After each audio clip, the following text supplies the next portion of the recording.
guys, I'm Kelli Tennant and we are at WP24 and I am kicking it with Robbie Keane today. Very excited to get to know you outside of soccer a little bit. Okay, look forward to it. I know, so since you arrived to the MLS, you've had 2 MLS Cups, you've become one of the best players in the league. What has that been like for you and the mentality that you've kind of taken in the league?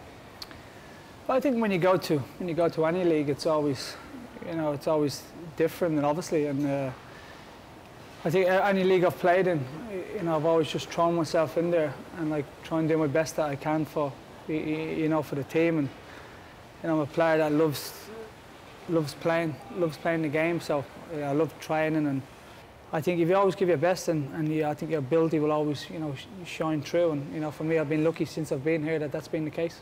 So what changes do you want to make as a leader and captain of this team for this year to have a different outcome? Just to be more consistent, really. I think last year we weren't consistent enough.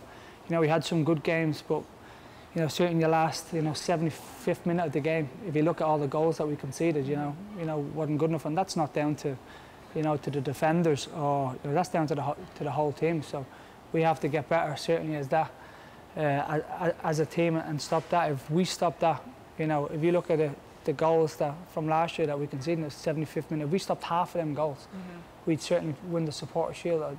There's no question about that. And physically, you're in a better place, so that obviously helps your personal game. Me personally, yeah. It's as I think everybody well knows, that I had 2 operations on my Achilles that I've been struggling for the last couple of years with. So, and I've just been getting through games, and struggling in the morning and struggling for training and stuff. But now after having the operation, I feel it's the best I've felt for years and years. So. Does it feel good enough to get back to doing cartwheels and somersaults? That's what I need to know about. Well, it's when you score a goal. I stopped it for about a year when I went to England. And then when I came here, everybody kept asking me to do it. So I kind of did it.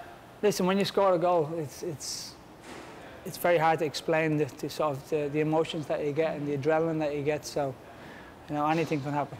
I heard your wife had to talk you into doing your cartwheels and somersaults. Everyone. Yeah, she was telling me, you should do it. The Americans will love it and stuff like that. And I was thinking, I'm getting a bit too old for this now. But how would your wife describe you? Me? Grumpy. Grumpy? Yeah. Is that why she fell in love with you, because you're grumpy? Well,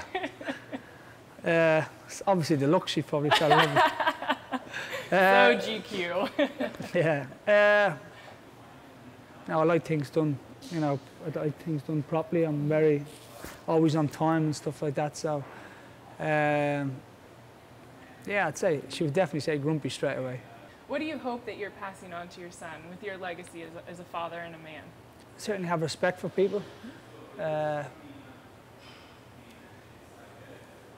Don't be always expected to be handed things on a plate. You have to earn things, and certainly that, and just help him, certainly help him in life and wherever he wants to do. People always automatically think that because you're an athlete that your son should go down that road. Of course, I think every parent wants the son to kind of follow in their footsteps. But if he did that, I would support him 100%. But if he didn't, I would support him anyway, wherever he did. So. But if I'm being totally honest, I would like him to be a football player. That's good though, all in the family. It'd be nice. If not, maybe a musician. Maybe my dad was a singer, so he was a lead singer. He played the guitar, so maybe that. But whatever he wanted to do, Are you not musically inclined though? I love music. Oh, okay. Yeah, okay. I love music. Yeah, but I think when you're from Ireland, it's.